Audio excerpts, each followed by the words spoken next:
चलिए, इस भूतिया हवेली में आपका स्वागत है, जहां परछाइयां रहस्य बयां करती हैं और हवा में अनकही दास्तानों का बोझ है।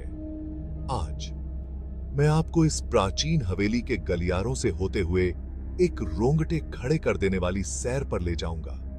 ये सैर आपके मन में अपने घर की हर सरसराहट और फुसफुसाहट पर सवाल खड़े कर देगी।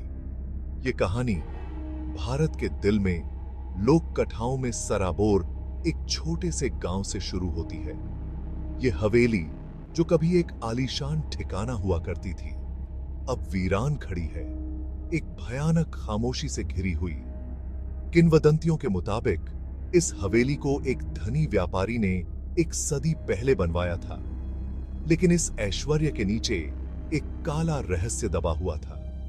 एक तूफानी रात व्यापारी की सबसे छोटी बेटी आरती मिस्ट्रीमय तरीके से गायब हो गई। तलाश के बावजूद वो कभी नहीं मिली और उसकी गुमशुदगी ने हवेली पर एक लंबा साया डाल दिया। स्थानीय लोग किसी कर्ज की फुसफुसाहट करते थे और जल्द ही हवेली में अजीब घटनाएं होने लगी।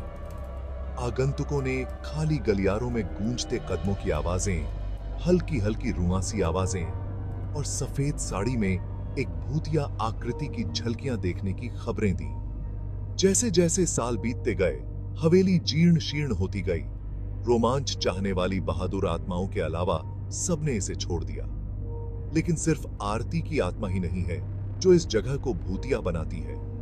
हवेली की दीवारें अनगिनत आत्माओं की पीड़ा को अपने अंदर समेटे हुए हैं, जो दुख और निराशा के एक अंतहीन चक्र में फंसी हुई हैं।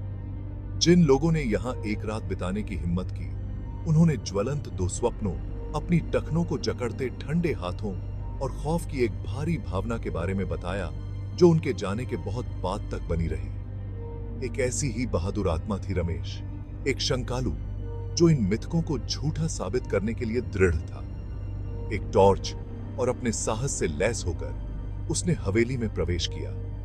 जैसे ही वह ढहते हुए कमरों की खोज कर रहा था, उसने अपनी गर्दन पर एक ठंडी सांस महसूस की और एक फुसफुसाहट सुनी। जब तक मौका है, निकल जाओ। चेतावनी को अनदेखा करते हुए वह आगे बढ़ा, जब तक कि वह एक छायादार आकृति के आमने सामने नहीं आ गया। बिजली की एक कौंध में उसने उसे देखा। आरती, उसकी आंखें दुख से भरी और मदद के लिए एक खामोश गुहार। रमेश हवेली से भाग गया, लेकिन उस मुठभेड़ ने उसे हमेशा के लिए बदल दिया।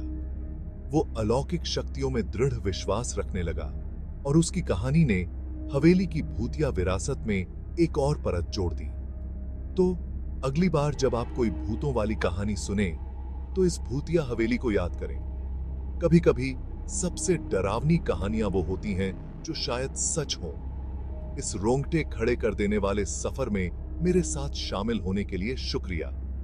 अगर आपको ये कहानी पसंद आई तो लाइक बटन दबाएं और भी डरावनी कहानियों के लिए सब्सक्राइब करें। अगली बार तक जिज्ञासु बने रहें और सतर्क